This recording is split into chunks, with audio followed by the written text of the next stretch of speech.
할렐루야. 12월 24일 토요일 아까베 시간이 돌아왔습니다. 오늘은 요한일서 4장 1절부터 10절까지의 말씀, 혼란 속에서 바르게 분별하기라는 제목으로 함께 말씀을 나눠보도록 하겠습니다. 오늘 우리가 읽은 이 본문은 크게 두 가지의 주제로 살펴볼 수가 있는데요. 하나는 영적인 분별, 그리고 또 하나는 사랑입니다. 하나님은 사랑이시다라는 것인데요. 이 두 가지의 내용을 함께 오늘 살펴보도록 하겠습니다.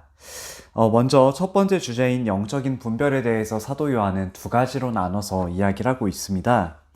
오늘날도 마찬가지지만 사도 요한이 살던 당시에도 이단들이 교회로 들어와서 성도들을 혼란스럽게 하고 교회를 어지럽히고 많은 이들이 바른 가르침에서 떠나도록 유혹하는 일을 했습니다.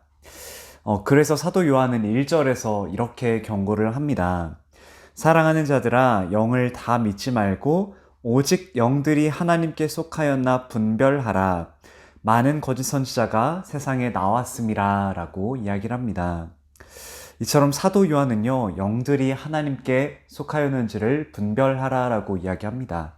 왜냐하면 많은 거짓 가르침을 전하는 자들이 세상에는 있기 때문입니다. 오늘날도 마찬가지죠. 우리는 유튜브를 통해서 요즘에 많은 정보들을 얻곤 하는데 우리는 그 안에서 접하는 것들, 특별히 이 신앙의 문제에 관한 것들은 굉장히 유의할 필요가 있습니다. 곧이곧대로 받아들이는 것이 아니라 잘 분별할 필요가 있다는 것입니다. 왜냐하면 거짓된 자들이 오늘날에도 있기 때문에 그렇습니다. 그런 면에서 우리는 사도 요한의 이 두 가지 권면을 잘 기억해야만 합니다. 먼저 요한은요, 이 영적인 분별의 첫 번째 기준을 이렇게 이야기합니다. 바로 예수님에 대한 올바른 신앙 고백이 있는가로 이야기를 합니다. 신앙 고백이라는 것은 자신이 믿는 것을 입술로 말하는 것입니다. 그래서 예수님을 어떻게 믿는지를 보여주는 이 신앙 고백을 통해서 우리는 그 사람이 하나님께 속한 영인지 세상에 속한 영인지를 구별할 수 있다는 것입니다. 그래서 요한은 이 기준을 2절과 3절에서 이렇게 제시하고 있습니다. 이로써 너희가 하나님의 영을 알지니 곧 예수 그리스도께서 육체로 오신 것을 시인하는 영마다 하나님께 속한 것이요 예수를 시인하지 아니하는 영마다 하나님께 속한 것이 아니니 이것이 곧 적그리스도의 영이니라. 오리라 한 말을 너희가 들었거니와 지금 벌써 세상에 있느니라 라고 이야기를 합니다. 당시 이단들은요, 예수님께서 육체로 이 땅에 오신 사실을 부인했습니다. 그래서 결국 우리는 하나님께 속한 영인가 아닌가를 구분하는 그 첫 번째 기준을 바로 예수님에 대한 올바른 신앙 고백이 있는가로 이야기를 할 수가 있습니다. 예수님께서 육체로 오신 것을 믿고 고백하는 것은 하나님께 속한 것이고, 예수님께서 육체로 이 땅에 오신 것을 고백하지 않는 것은 잘못이라는 것을 이야기하고 있는 것이죠. 이렇게 요한은요, 성도들에게 이단들을 조심해야 된다라고 경고를 함과 동시에 용기의 메시지도 함께 전해주고 있습니다. 4절 말씀에서 보면 이렇게 이야기하는데요. 자녀들아, 너희는 하나님께 속하였고 또 그들을 이겼나니 이는 너희 안에 계시니가 세상에 있는 자보다 크심이라. 아멘. 요한은요, 하나님의 자녀들이 거짓 선지자들을 이미 이겼다라고 표현합니다. 그 이유는 너희 안에 계신 이가 세상에 있는 자보다 크다고 말합니다. 마귀, 이 적그리스도 세력이 여전히 우리를 하나님과 멀어지게 만들고 방해하고 죄를 짓도록 유혹하고 좌절하고 절망하게 만들려고 하지만 우리는 여기서 반드시 기억해야 된다는 것입니다. 바로 우리는 마귀와 적그리스도와 대적해서 승리할 수 있다는 것입니다. 왜냐하면 여자의 후손인 예수님께서 뱀의 머리를 부숴버릴 것이라는 그 창세기의 말씀처럼 우리가 주님의 능력을 힘입어서 마귀를 대적할 수 있기 때문입니다. 우리 안에 계신 성령님이 세상에 있는 자 마귀보다 크기 때문입니다. 그래서 우리는 마귀, 이 거짓 선지자들을 경계하고 대적할 필요는 있지만 두려워할 필요는 없다라는 것입니다. 왜냐?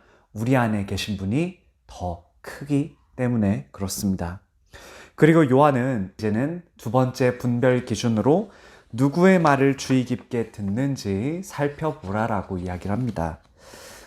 아무리 조용하고 말이 없는 사람이라고 할지라도요, 자신이 좋아하고 흥미를 가진 분야에는 수다쟁이가 되는 게 굉장히 당연한 일입니다. 자신의 관심사와 공통점을 가진 사람을 만나면 금방 친한 관계가 되는 것은 참 자연스러운 일이라고 할 수가 있는데요. 예를 들어서 축구를 좋아하는 사람은 함께 축구를 하기도 하고 축구 이야기를 하면서 친해지기가 쉬울 것입니다. 또 하나님을 사랑하고 말씀 듣기를 사모하는 사람들은 어떻게든 예배의 자리에 참여하며 하나님의 은혜를 사모할 것입니다. 또 하나님의 사람들과 또 가까워지게 되겠죠. 이것은 너무나도 당연하고 자연스러운 일입니다. 왜냐하면 사람은 자신이 좋아하고 관심을 가진 분야에 더욱더 몰입하는 경향이 있기 때문입니다.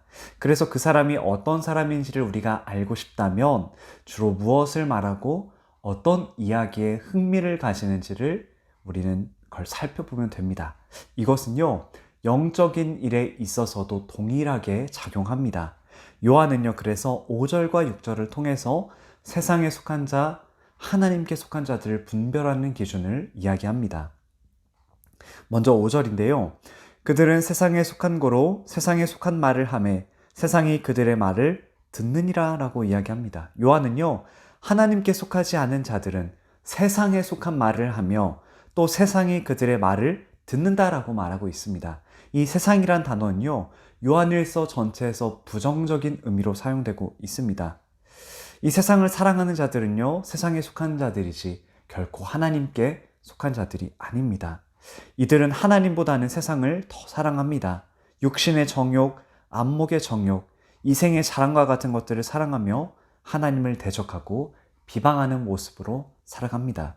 그러나 이와는 반대로 하나님께 속한 자들은 어떻게 살아갈까요? 6절은 이렇게 이야기합니다. 우리는 하나님께 속하였으니 하나님을 아는 자는 우리의 말을 듣고 하나님께 속하지 아니한 자는 우리의 말을 듣지 아니하나니 진리의 영과 미혹의 영을 이로써 아느니라 라고 이야기합니다. 이처럼요, 하나님을 아는 자들은 우리의 말을 듣는다라고 사도 요한은 이야기합니다. 그러나 하나님께 속하지 않은 자들은 우리의 말을 듣지 않는다라고 요한이 얘기하고 있습니다. 이것을 통해서 진리의 영과 거짓의 영을 구별할 수 있다는 것이죠. 하나님을 아는 자들은요, 하나님의 사람들은 하나님의 말씀을 듣고 하나님의 말씀을 사랑하며 그 말씀에 즐거이 따라가는 자들입니다. 여러분, 그럴 수 있는 이유가 무엇일까요? 그것은 바로 그 사람 안에 성령님이 거하시기 때문에 그렇습니다. 성령님께서 그 사람 심령 가운데 내주하셔서 말씀을 듣고 깨닫고 회개하게 하시고 하나님께서 기뻐하시는 대로 살아가도록 그 사람을 인도하시기 때문에 그렇습니다. 그래서 예수님께서도요, 이렇게 말씀하셨습니다. 내 양은 내 음성을 들으며 나는 그들을 알며 그들은 나를 따르느니라 라고 예수님께서도 말씀하셨습니다. 결국 우리는 하나님께 속했는지 세상에 속했는지를 그 구분하는 두 번째 기준으로 누구의 말을 더 듣고 있느냐로 우리는 그 기준을 잡을 수 있습니다. 우리 성도님들은 요즘 어떤 말에 주의를 기울이고 계십니까? 어떤 말에 더욱 민감하게 반응하고 계십니까? 세상에 속한 이야기입니까? 하나님의 진리의 말씀입니까? 한 걸음 더 나아가서 세상의 가치 판단을 가지고 살아가십니까? 하나님의 말씀을 가지고 세상을 바라보고 계십니까? 간절히 소원하기는 우리가 목자 되신 우리 주님의 음성을 사랑하고 그 음성 듣기를 사모하며 겸손히 그분의 말씀에 순종하며 따라가기를 간절히 소망합니다. 그리고 이제 사도 요한은요, 형제들이 서로 사랑할 것을 권면합니다. 7절과 8절에서 이렇게 얘기합니다. 사랑하는 자들아, 우리가 서로 사랑하자. 사랑은 하나님께 속한 것이니 사랑하는 자마다 하나님으로부터 나서 하나님을 알고 사랑하지 아니하는 자는 하나님을 알지 못하나니 이는 하나님은 사랑이심이라. 아멘. 요한의 말을 이렇게 정리해 볼 수 있습니다. 사랑은 하나님께 속한 것이다. 따라서 사랑하는 자는 하나님께로서 나서 하나님을 안다. 사랑하지 않는 자는 하나님을 알지 못한다. 왜냐하면 하나님은 사랑이시기 때문이다. 이처럼 하나님은요, 사랑이시기에 사랑하는 자는 하나님을 아는 사람들입니다. 반대로 그렇지 않은 자는 하나님을 모르는 사람이라고 우리는 이야기할 수 있습니다. 이처럼 요한은 형제 사랑에 대해 말하면서 하나님은 사랑이시다라고 말해주고 있습니다. 하나님의 사랑이 구체적으로 우리에게 어떻게 드러났는지 그를 9절과 10절에서 사도 요한은 이렇게 설명합니다. 하나님의 사랑이 우리에게 이렇게 나타난 바 되었으니 하나님이 자기의 독생자를 세상에 보내심은 그로 말미암아 우리를 살리려 하심이라. 사랑은 여기 있으니 우리가 하나님을 사랑한 것이 아니요 하나님이 우리를 사랑하사 우리 죄를 속하기 위하여 화목제물로 그 아들을 보내셨습니다. 아멘. 요한은 하나님의 사랑이 우리에게 나타난 것에 대해서 성부 하나님이 독생자인 예수 그리스도를 이 땅에 보내셔서 우리를 살리려 하셨다라고 말해줍니다. 하나님의 사랑은 그분의 독생자인 예수 그리스도를 이 땅에 보내주셔서 영원한 멸망과 사망에 처할 우리를 살리신 데 있다라고 이야기합니다.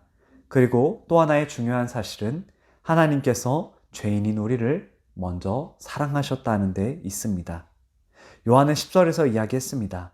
사랑은 여기 있으니 우리가 하나님을 사랑한 것이 아니요 하나님이 우리를 사랑하사 우리 죄를 속하기 위하여 화목제물로 그 아들을 보내셨습니다. 아멘. 하나님은 죄인인 우리, 자격 없는 우리를 먼저 사랑하셔서 예수님을 화목제물로 이 땅에 보내주셨습니다. 이처럼 영원한 멸망과 사망에 처할 우리를 하나님께서 먼저 사랑하셨습니다. 그리고 그 사랑을 구체적으로 보여주셨습니다. 바로 그분의 독생자 예수 그리스도를 화목제물로 삼으셨습니다. 그래서 우리는 그분의 십자가 보혈로 우리는 죄인이 아니요 이제는 값없는 의로운 옷을 입게 되었습니다. 이제는 영원한 멸망과 사망이 아니라 영원한 생명을 얻게 되었고 하나님의 자녀라 칭함을 받게 되었습니다.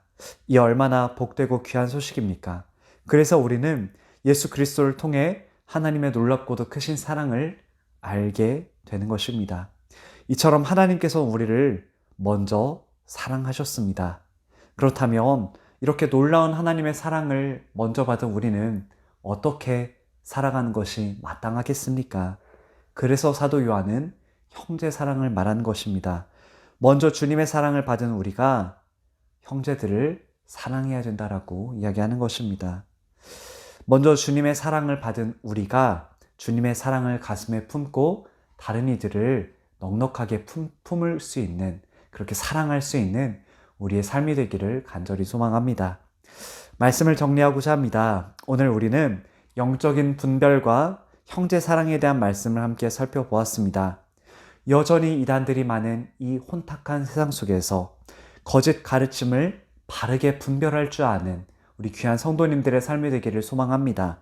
예수 그리스도에 대한 올바른 신앙 고백을 하며 그분의 말씀에 기뻐함으로 순종하며 나아가시기를 소망합니다. 그리고 다시 한번 그분의 십자가 사랑에 우리가 감격하고 주변의 형제 자매들을 주님의 사랑으로 섬기고 격려할 수 있는 우리의 삶이 되기를 간절히 소망합니다. 함께 기도하겠습니다. 거룩하신 하나님, 감사합니다. 하나님이 혼란한 세상 속에서 하나님, 우리가 거짓과 진리를 바르게 분별할 줄 아는 지혜를 우리에게 주시옵소서.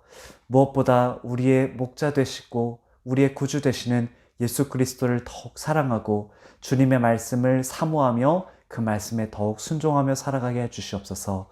그리고 우리 안에 예수 그리스도의 십자가의 그 사랑에 다시 한번 감격하게 하시고 그 사랑에 감격하여 내 옆에 있는 형제 자매들을 진정으로 사랑하고 품을 수 있는 우리 귀한 성도님들의 삶이 될 수 있도록 주여 함께하여 주시옵소서. 감사합니다. 예수님의 이름으로 기도합니다. 아멘. 오늘 하루도 주님 안에서 승리하시기를 간절히 소망합니다. 감사합니다.